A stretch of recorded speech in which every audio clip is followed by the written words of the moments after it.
गौशाला को लेकर क्या कहेंगे और किस तरह की? सांसद जी के साथ था तो मेरा हृदय चीत्कार कर उठा। गायें जिंदा थीं और जानवर उनको नोच रहे थे। गाय की आंखों पर कई दर्जनों कौवे और जानवर बैठे हुए थे, उनकी आंखों को जिंदा खा रहे थे। न पानी था और बगल में हजारों एकड़ हरी भरी जमीन भी थी, पेड़ भी थे, लेकिन गाय धूप में बैठी थी। ये भाजपा का नंगा चरित्र है, जो कहती कुछ है और करती कुछ है। गाय को माता बताती है, लेकिन जो गौशालाओं की हालत है, एक ये नमूना है या 400 गांव की हालत है, जबकि प्रदेश में तमाम गौशालाएं बनाई हैं। इसके प्रति सरकार गंभीर नहीं है, न उनको बजट दे रही है, और उसके आड़ में कुछ लोग धंधा कर रहे हैं और तमाम पैसा लूट के खा रहे हैं और गायों के चारा का सारा पैसा खा रहे हैं। तो लगता है कहीं ना कहीं चारे के रूप में ये लोग अपना पेट भर रहे हैं। ये जो लालू जी पर झूठा आरोप लगाया गया, जिसने लगाया उसने मना किया, ये बहुत बड़ा घोटाला है। ये तो बहुत बड़ा घोटाला, हजारों यहाँ पे तो लाखों गौशालाएं, उनका सारा चारा भाजपा और भाजपा के लोग खा रहे हैं। ये बहुत बड़ा स्कैंडल, इसकी सीबीआई जांच होनी चाहिए और इसकी जुडिशली जांच होनी चाहिए कि ना डॉक्टर है, ना गायों को कोई इलाज की व्यवस्था है, कीचड़ में धसी हुई हैं, मर रही हैं, सड़ रही हैं, कुत्ते खा रहे हैं, जानवर खा रहे हैं। ये बहुत बड़ा दुर्भाग्यपूर्ण है। और भाजपा जो अपने को गौ माता के हितैषी मानती है, मुझे शर्म आ रही है इनकी कथनी और करनी में।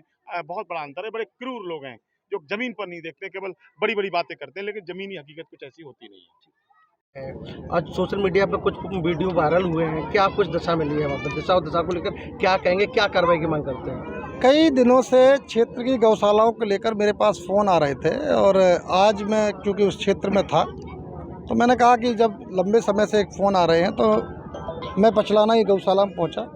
वहां का जो दृश्य देखा उससे मेरा हृदय बड़ा दुखी हुआ कि मेरे घुसते ही मुझे गायों का जो दशा थी वो मंजर दिखा कि गायें अधमरी पड़ी हुई थी, कौवे जिंदा गायों की आंखें निकाल रहे थे, गायों के बच्चे वहीं बगल में तड़प तड़प के मरे हुए पड़े थे, 3-4 गायें दलदल में फंसी हुई थी। मतलब कई गायों के कान कटे हुए थे, कुत्ते नोच रहे थे। तो अगर इस इतनी बड़ी गौशाला की दशा ये होगी तो प्रदेश और हमारे ज़िले में जो और गौशाला है उनकी हालत क्या होगी? क्या प्रशासन मूक दर्शक बना हुआ देख रहा है? सब कहीं प्रशासन की मिली भगत तो नहीं है? इसमें कौन अधिकारी दोषी हैं, किसको दोष दिया जाए? सरकार तो ये कहती है कि हम गायों को मानने वाले लोग हैं, गायों के लिए आश्रम खोले, लेकिन हकीकत कहीं उसके बहुत परे है। क्या मांग करते हैं, क्या हो? मेरी मांग है इसमें जो भी दोषी हो और पूरे प्रदेश की गौशालाओं की जांच करी जाए, गायों को संरक्षित किया जाए, गायों को मरने के लिए वहाँ डाल दिया जाता है, जो गायों के लिए आश्रय बनाए गए हैं उनमें न चारा है न देखने वाले लोग हैं। और जबकि जिस जगह मैं गया था उसी के पास हजारों बीघा जमीन जो हरी है उनको बचाया जा सकता था, गायों को पेड़ हैं उनको बचाया जा सकता है, उन पर बैरिकेडिंग करके उन पर पानी की व्यवस्था कर दी जाए, तब भी गाय जिंदा रहेंगी। लेकिन ये दुर्दशा जो मैंने देखी मुझे बहुत बुरा लगा। मैं मांग करता हूँ कि इसमें जो भी अधिकारी दोषी हैं, जो भी लोग दोषी हैं, उनके खिलाफ सख्त से सख्त कार्रवाई हो और भारतीय जनता पार्टी अपने चेहरे और चरित्र को साफ करे।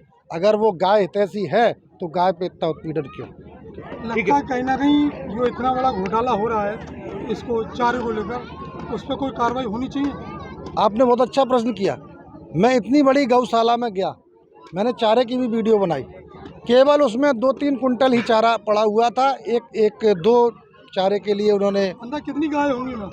अभी तो जो गाय हैं उनको खाने के लिए कुछ मिल ही रहा, केवल हड्डियाँ रहेंगी उनकी, और गाय होंगी कम से कम 300-400 गाय तो होंगी आराम से। तो कहीं ना कहीं भाजपा सरकार में भाजपा के नेता और अधिकारी बिल्कुल सब संलिप्त है इसमें।